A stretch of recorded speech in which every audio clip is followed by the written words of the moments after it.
Good afternoon, YouTube. How you guys doing?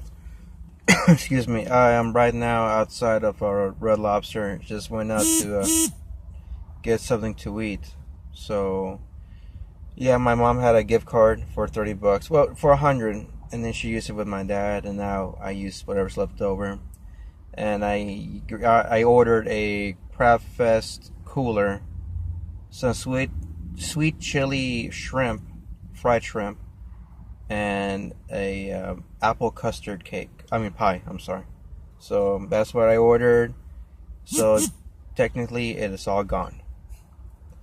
So today I'm here to review Castle in the Sky, or how the I think the Japanese version was called Laputa. However, when I first read it, I pronounced it as Laputa, which means the bitch or the whore in Spanish. But it's not la puta. They don't put emphasis on the pu. It's la pew. So laputa. And yeah, when I saw it, the original version, when the original title was mentioned or shown, I thought la puta, like, holy crap, what would you call the bitch? You know, is it named the bitch or the whore in the island or whatever? And then it was retitled Castle in the Sky. I think it's to avoid that mishap, because in Dragon Ball, the Dragon Ball series, Chi-Chi, who's Goku's wife, in Spanish or in the Hispanic and Latino culture, Chi-Chi means titty or tit, you know. So to avoid any mishaps, I mean, if you were to watch in English, they would say Chi-Chi. However, in Spanish, I know they mention it in a different manner. You know, it's not Chi-Chi because it's not titty.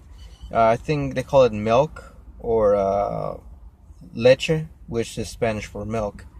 So I'm assuming that's how they call them. I've seen bits of pieces of the Dragon Ball series in its Spanish dub, but I've never had a chance to sit down and watch how it's being developed or how it's being translated. So that's definitely something I might take a look at when I have some free time.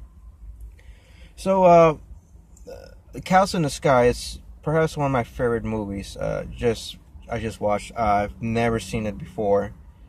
It's also one of the very few movies I haven't seen yet from the Studio Ghibli. I haven't seen Ponyo, nor have seen Porco Rosso.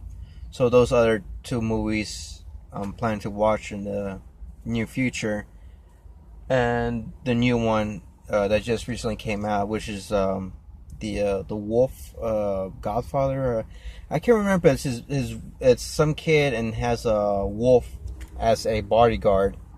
I'm not sure what's it called. So if you guys know, please let me know so I could go ahead and get to it. So this one I really like a lot. There is a lot of inspirations that I saw from certain shows and movies. Like there's a scene in which they start flexing, start bulging their body and their biceps and chest, and it reminds me a lot of Alex Armstrong from Full Metal Alchemist.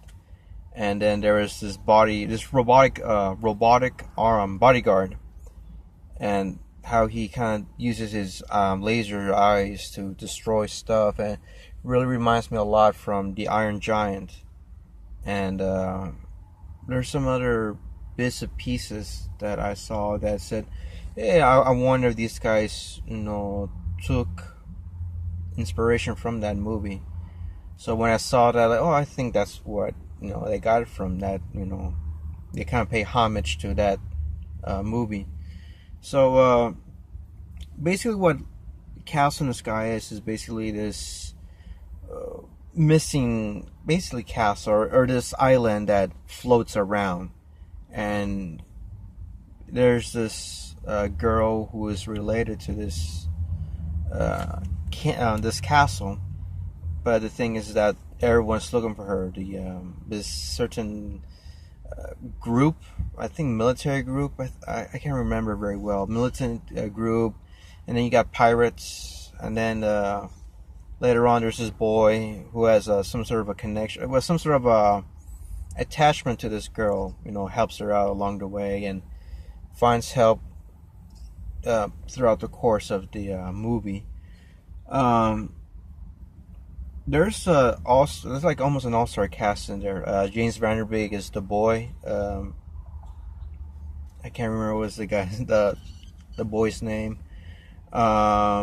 Also, Mark Hamill, Joker, Luke Skywalker, he's in there, but he plays as the part of the antagonist.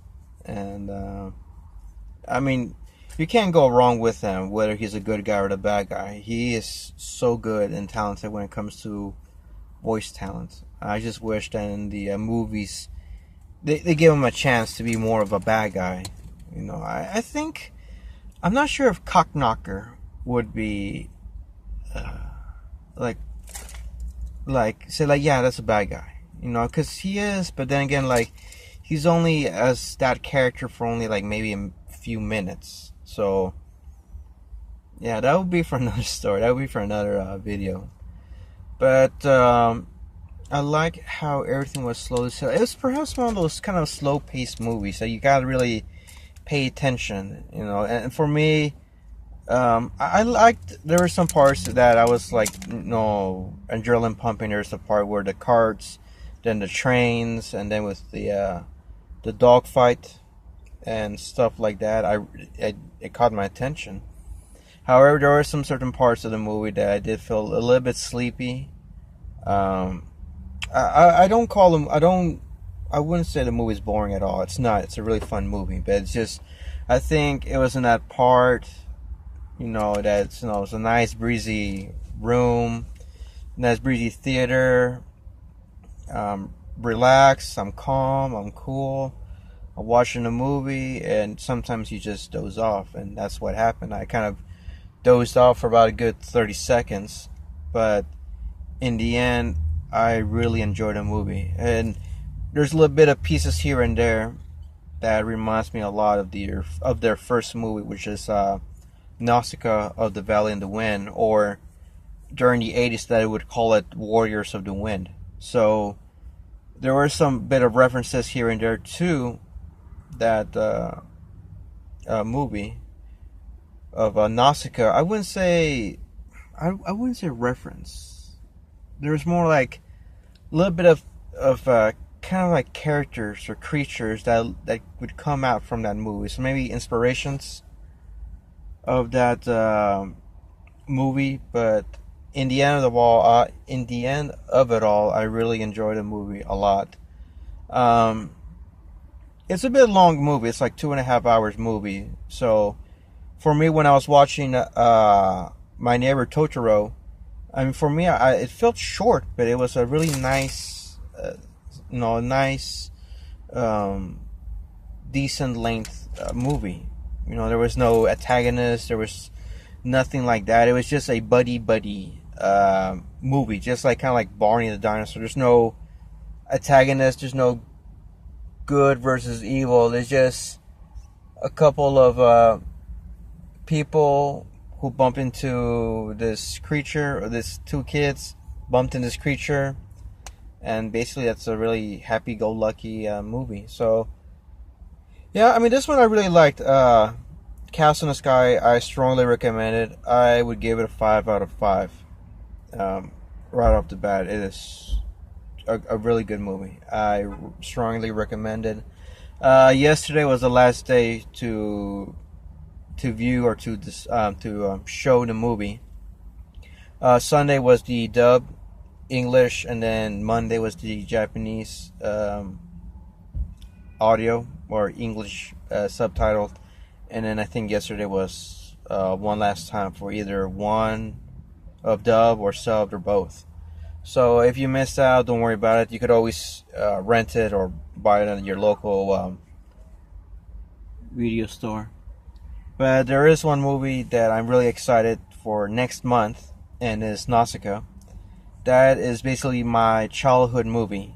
That is the movie that got me into anime. So I'm very excited to see this movie and its full potential and in theater. So that won't come out until the end of September. So that's pretty much it. So in the end, I strongly recommend Cows in the Sky. Great movie, great characters. It's a little bit too long, but it'll make up for it in the end. It's just to develop the story and the characters. So that's pretty much it. Go watch the movie when you have a chance, and that's pretty much it. So tonight, going to go ahead and maybe live stream a game. I can't say which one, but I definitely will. And you guys are more welcome to watch and tag along and to comment. So that's pretty much it, guys. Thank you so much to watch, and I'll see you guys next time. Bye.